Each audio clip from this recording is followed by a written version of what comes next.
Assalamualaikum warahmatullahi wabarakatuh. Bagaimana kabar anak-anak kelas 3? Semoga selalu semangat belajarnya ya. Kemarin kita sudah belajar tentang benda. Masih ingat apa itu benda? Ya, benda adalah segala sesuatu yang mempunyai massa dan menempati ruang. Hari ini kita akan belajar tentang wujud benda. Tujuan pembelajarannya diharapkan anak-anak dapat menyebutkan benda yang berwujud padat, cair, dan gas. Yang kedua, anak-anak dapat memahami sifat benda padat, cair, dan gas. Wujud benda. Anak-anak, wujud benda itu ada 3, yaitu padat, cair, dan gas. Contoh benda yang berwujud padat adalah batu. Contoh benda yang berwujud cair adalah sabun cair. Contoh benda yang berwujud gas adalah gas LPG. Bagaimana sifat-sifat benda padat, cair, dan gas? Sifat benda padat. Saya mempunyai benda padat yaitu dadu. Dadu berbentuk kotak atau kubus. Dadu saya masukkan ke dalam tabung yang berukuran besar. Ternyata bentuk dadu tetap yaitu kotak. Kemudian saya ambil dan saya taruh di dalam tabung yang berukuran kecil. Bentuk dadu pun tetap atau tidak berubah. Hal ini menunjukkan bahwa sifat benda padat yaitu bentuknya tetap atau tidak berubah meskipun dipindah-pindah ke tempat yang berbeda. Sifat benda cair. Benda cair mempunyai 5 sifat. Yang pertama yaitu wujud berubah sesuai dengan wadah atau tempatnya. Saya ambil contoh air yang merupakan benda cair. Ketika saya masukkan ke dalam gelas, bentuknya seperti gelas.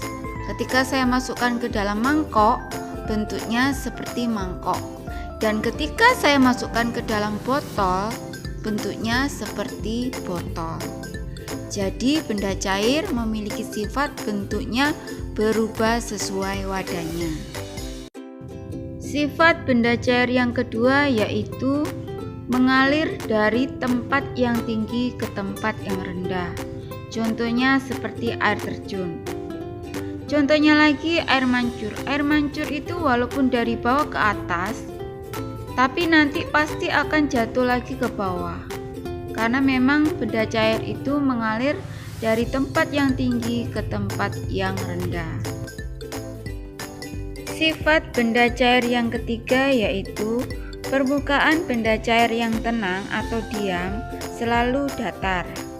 Meskipun tempatnya atau wadahnya saya miringkan, permukaan benda cair tetap datar. Sifat benda cair yang keempat adalah menekan ke segala arah. Anak-anak, benda cair mempunyai tekanan. Semakin rendah tempatnya, tekanannya semakin besar. Hal ini dibuktikan dari pancaran air dari tempat yang rendah jaraknya lebih jauh. Sifat benda cair yang kelima adalah dapat meresap melalui celah-celah kecil atau yang disebut sebagai kapilaritas. Anak-anak, benda cair dapat meresap melalui celah-celah kecil.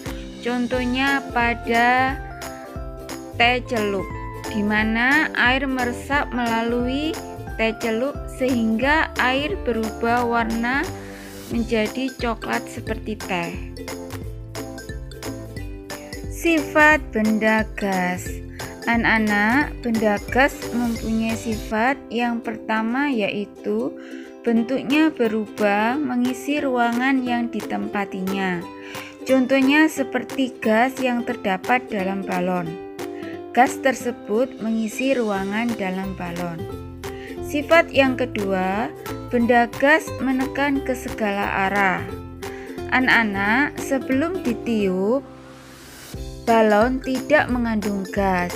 Ketika ditiup, gas yang masuk ke dalam balon akan menekan ke segala arah, sehingga balon membesar.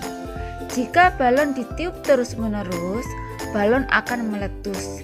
Hal itu disebabkan gas yang ada di dalam balon akan menekan kulit balon hingga pecah.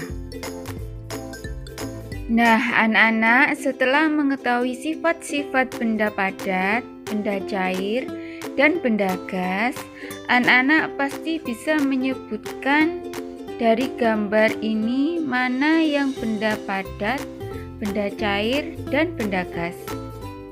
Ayo, benda padat contohnya seperti sendok, garpu, kemudian lemari, meja.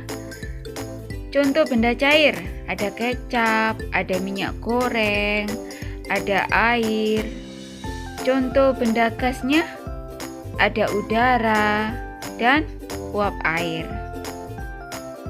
Demikian pelajaran hari ini tentang wujud benda dan sifat-sifatnya. Saya akhiri, wassalamualaikum warahmatullahi wabarakatuh.